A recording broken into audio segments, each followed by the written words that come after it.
When you're not sure what you should do in life, maybe the answer isn't to figure out what you're passionate about. That's common advice that you're going to get. Just figure out your passions and go for that.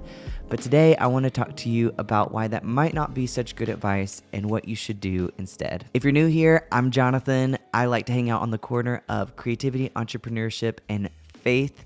And I created this channel as a place to hang out with other people who love those things and want to talk about those things with me. Other creatives who want to grow their creative craft and who want to maybe figure out ways to make income and a career out of their creative work. If that's you and this is your first time here, welcome. I'm so glad you're here. Honored to have you. If you are returning and you're coming back, I'm so extra honored that you decided to come back and join me in today's video. Today we're going to be talking about careers. How to figure out what the heck to do in life. It's one of the hardest decisions that we have to make, and to be honest, we don't have a ton of guidance. Most of us, as we're trying to make these big decisions, and we make these big decisions typically coming out of high school when we're still kids and we still barely know anything about life, we still barely know anything about ourselves, and we make this big life choice of what we're going to pursue in college or what kind of career we're going to go into right out of high school.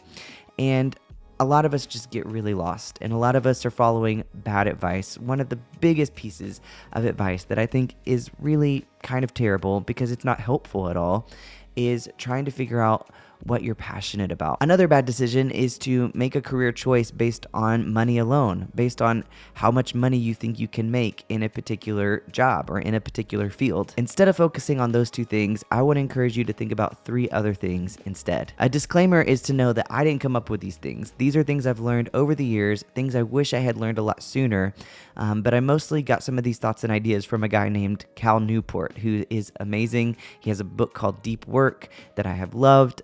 He has many other books. I've wanted to read a lot of them. I hope to read them in the future. He also has a great YouTube channel and a podcast, and I listen to them on occasion, and it's very, very insightful, very helpful.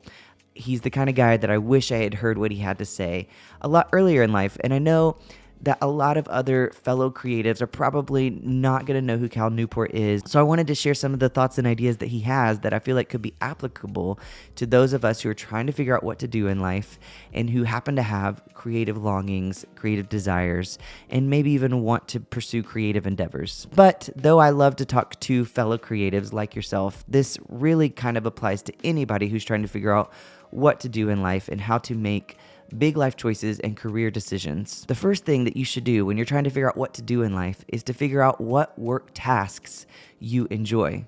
What actual task gives you energy? Okay, so speaking of energy, there's two different types of energy. When we work on things, when we do things, we spend energy in two different kinds of ways. The first is called exergonic. I'm looking it up on my notes because I can't remember this stuff without my notes.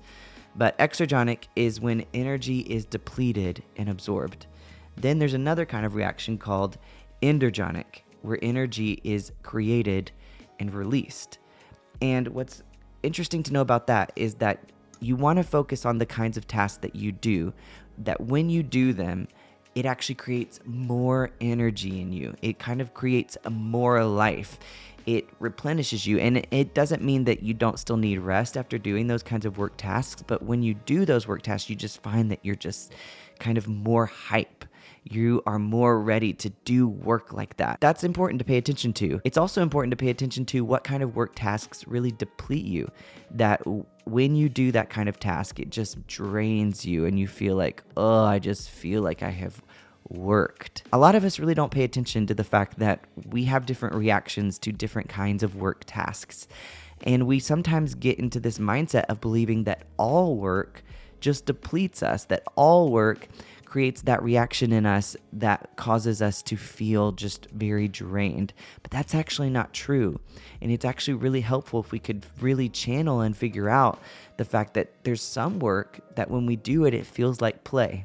There's some work tasks that when we do them create more life and more excitement in us. And so the second thing that we should do is figure out what kinds of jobs, what kind of careers utilize the work tasks that we actually enjoy. We really do need to think through that because we're not really very good at instinctually figuring out what kinds of career to pursue. And we're sometimes not very aware of what a career will actually require from us in terms of actual work tasks. We tend to have illusions of what a certain career will mean for us, when in reality, the actual day-to-day work is very different than what we might initially suspect. For example, pursuing a career in creative work could require a lot of tasks from you that you might not at first imagine. I like to joke a lot because my creative work that I've spent the last 15 years making my income from has been being an artist and a songwriter. And I have gotten to perform a lot. That's been how I've made most of my bread and butter over the years. I've written a lot of songs, but I joke because I tell people, about 10% of what I do is music. Because that's true. In order to make income from this creative work that I love, I do write songs, I do get to perform, but we're also booking, we're also creating social media content. I'm also learning how to send out email newsletters. I have to drive all over the country, so I spend hours and hours and hours driving. I am packing and unpacking the car. I'm coming up with different products to sell for our merch table. I'm helping set up our website. I am trying to figure out how to sell our merch on our website. There's just a lot of work tasks that are needed for being an independent artist. I didn't even name all of them. Those are just some of the tasks. And thankfully, I really enjoy a lot of the tasks of marketing and content creation and creating products to sell. And I even really like driving. So that's why being an independent artist for most of my career has really suited me, because I actually like a lot of the tasks involved in being an independent artist. But it really stinks to jump into a career and to start doing the work tasks of that career that are required and to realize I hate most of these. Most of these tasks completely deplete me as a person. And I think that ends up happening to a lot of people. And so it's just helpful if we can on the front end really try our best to think that through. Now, I will say this, that all work involves some work that we don't enjoy. There are a few things in my life as an artist, for example, that are just not fun. There are tasks that I just have to do that do deplete me, and it's just part of work. For example, I hate finances, I hate business administration, and I hate things like having to figure out taxes as an independent artist. But that's just work that is necessary in order for me to do all of the other work tasks that I really enjoy, and in order for me to really move deeper and deeper and carry along in this career that I love. So far, we're paying attention to the work tasks that we enjoy, what things give us life and energy and feel like play.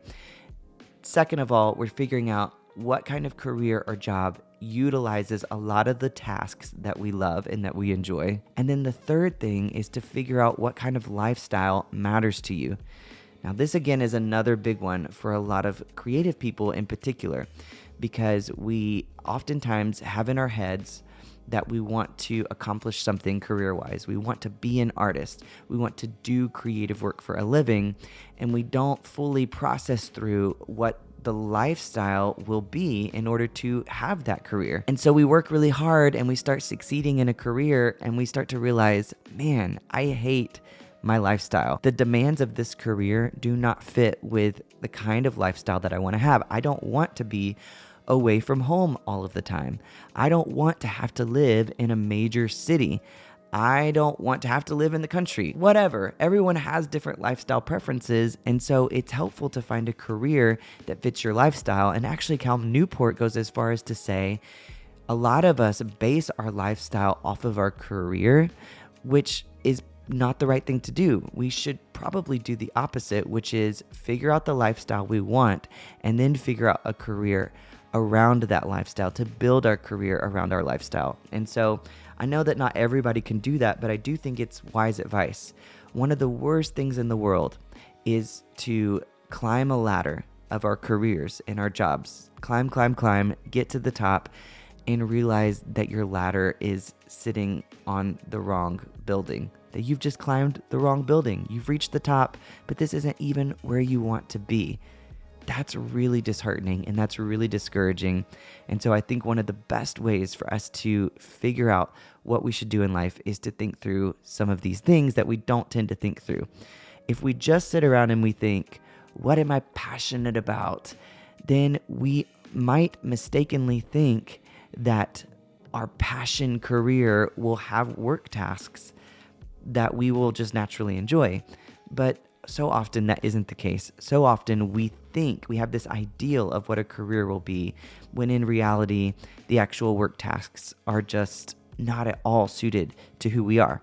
Or we think, I want to go and be a doctor or a lawyer because I can make so much money. And I just feel like that's one of the ways I can just be financially fruitful. And the problem with that is we pursue careers like that only to find ourselves again miserable because we're just chasing after income and we're just chasing after money.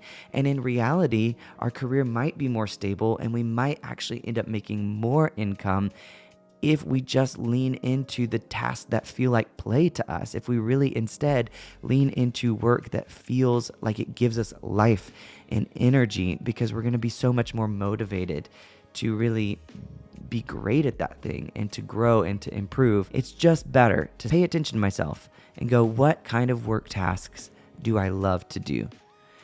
What kind of career might use these work tasks? And what kind of lifestyle do I really long to have? I'm not saying that will solve all of your problems as you're trying to figure out what kind of work to do in life, but I am saying that I think that those 3 things can help guide you, and they can be kind of like a compass to help lead you in a better direction than you might go otherwise. Okay, I hope that's helpful to you.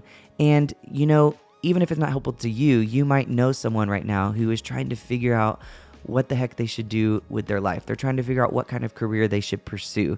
Maybe they're even trying to think through, should I pursue work and income through my creative work, through my creative longings? I just would encourage you to send them this video because maybe it'll be helpful to them as they're trying to make those decisions and think those things through. And as always, if you enjoyed this video, I would be so honored if you would join me over here, subscribe to the channel. It's the best way to know when I'm releasing new videos. And I will be releasing a new video tomorrow because I'm here at the end of this 30 videos in 30 days challenge. And then after the 30 days, I will slow down posting a little bit, but I still will continue to post consistently. I plan to post about 2 videos a week, and I'm excited about the videos that are coming up on the channel, and I want you to be able to see them if you are interested in the stuff that I'm making and I'm releasing.